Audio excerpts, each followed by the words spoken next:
There are only two things that I don't eat for breakfast: lunch and dinner.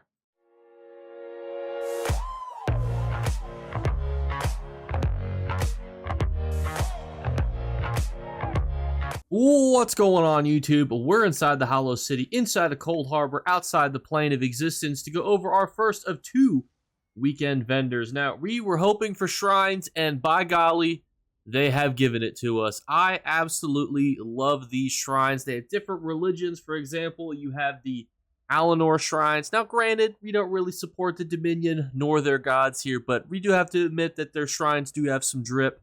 And overall, these items are pretty great for resale. Anything that's a light, for example, this is a legendary dragon-headed cold-flamed interactable light, 25,000. These are great for a few reasons. One, you can either A, resell them, or B, you could use them for yourself. These are great items, and I have these in the majority of my homes because for 20,000 gold, these are easy pickups. And when I had to buy these without actually seeing them in the vendor, because for those of you who don't know, these are all resellable, but they only will be here every so often, and we potentially could be waiting a year before these come back again. I had to pay 60,000 gold for these ones here. Now, will there be a 3 times markup again? Probably not, but I think it's safe to say that you could probably eke out about 40 to 50,000 probably in about 2 to 3 months. I think that resale-wise, the Elven ones will be a little bit more niche to sell just because their gods are a little bit different. You probably only are going to get 60, 70,000 for those in the future. And the Coldfire one, though, I actually really do like this a lot. I think this is an easy 40,000 sell in a few month item as well. So you can either get these items for yourself, which is what I plan to do, or you can get these with the intent to resell. Half the time I say I'm going to resell them, but I end up just putting them in my home. That's just me. In fact, here are those shrine tables from last week. I thought to myself, well, let's throw on these Elder Scrolls on top of this. And if anybody ever tells you that housing is not the true end game of ESO, you tell them that people become 5-star generals literally just so that they can get the decoy Elder Scrolls just to put them in their house. You think I wielded Valandrone for fun? No, I wanted to put him in my house.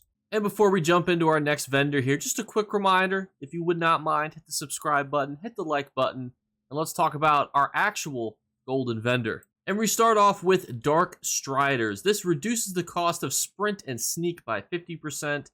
I know people actually using this set. They use it for things such as thieving builds, farming builds, reducing the cost of your sneak and sprint can be helpful, but overall, it's not something you're ever going to need to gold out. And truthfully, so many more thief build-esque things have come out since then, so I really would not worry about picking up something that just gives you this as a benefit. This next one I actually have pretty positive opinions about. It's been tweaked. By tweaked, I mean nerfed, which generally means it's a good sign that at some point it was really good.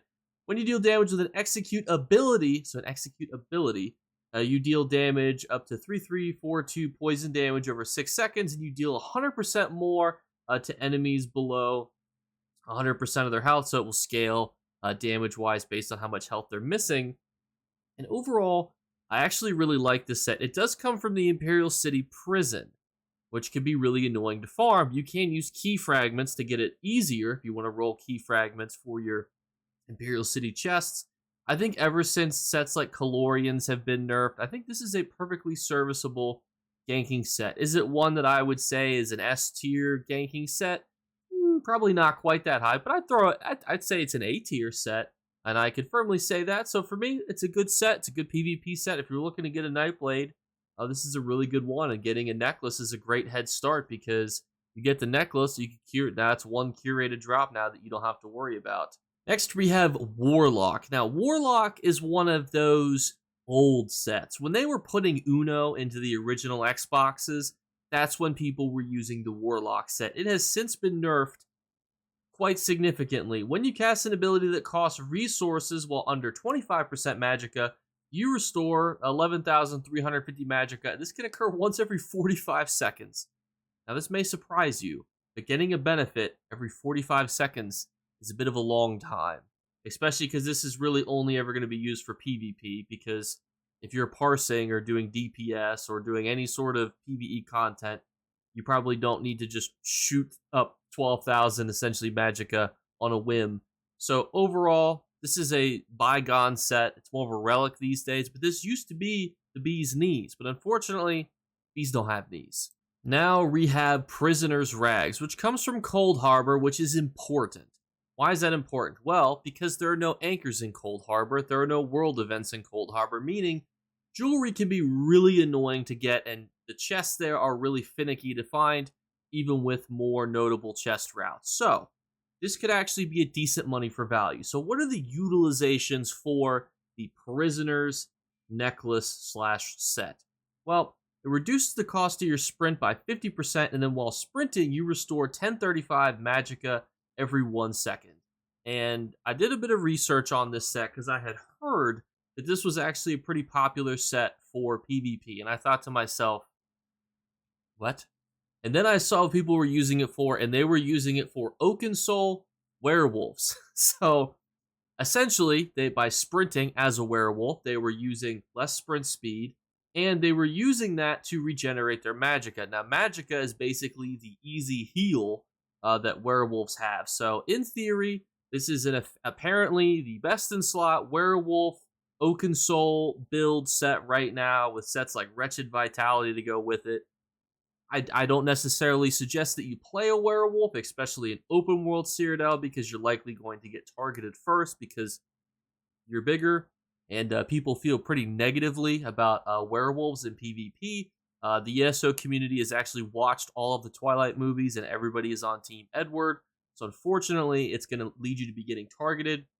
However, with the new Battlegrounds and the new Battleground update, I could see this being pretty popular. So it's something to consider. It's not something that I'm going to personally buy. I think that overall, it's not a necessity to have, even if you were doing a werewolf build. But when you think about how helpful magicka is to werewolves, you can definitely see how this is a great set to weave into one. Next up are dungeon sets. When you apply a damage shield to yourself or an ally, you have a 50% chance to lob 3 mortars over 2 seconds.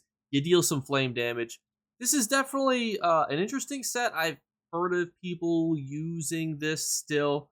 To me, the only reason you would use a set like this is if you don't have access to any DLCs.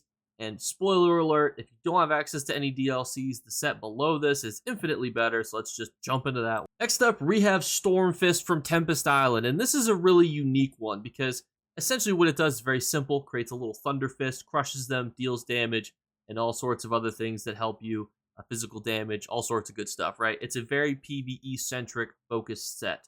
I would normally just tell you, and this is the best advice, so if you can do this without stressing yourself out, do this. Go get it from Tempest Island on Veteran.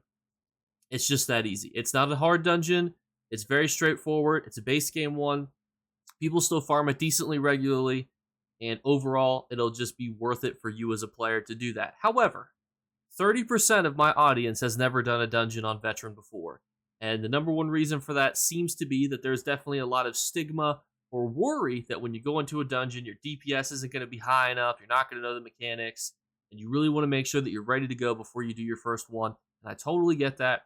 And if you got a whole bunch of Alliance points during Mid-Year Mayhem, I think this is perfectly fine to buy with Alliance points, and then you can roll your Undaunted keys to get a matching shoulder to go with it, and then you'll easily be able to bang out a pretty good PvE set. This set definitely is not the best in slot monster set. It also comes up short when it comes to some mythics. But if you don't have access to either of those things, this is a very good monster set to have for that PvE content. So yeah, this would be one that I would say go out and get if you don't want to farm the dungeon. But everyone, thank you guys so much again for watching. As always, we're doing our 3 giveaway drawings. All you need to do to enter is leave a comment. The comments below, every single comment is entered as long as it's not removed for spam. Second thing is just make sure that you're subscribed, and for an additional entry on there, just follow on Twitch and Twitter. And thirdly, look for a hidden word to be flashed upon the screen. If you're the first person to find that hidden word, you will win. Thank you guys so much again. We'll be streaming this weekend. Dates to be released soon. And if you want to check out yesterday's video where we did our montage of our entire 24-hour time period that we spent together inside of Stros Mackay, check out that vlog-style challenge video, and I'll catch you guys later. Bye, guys. You better remember to like and subscribe to Jakeclips. Or you should. I might have to pluck your eyes if you don't. Or, better yet, I'll skip rope with your entrails. Do it now. Subscribe. Ta-ta. Off with you.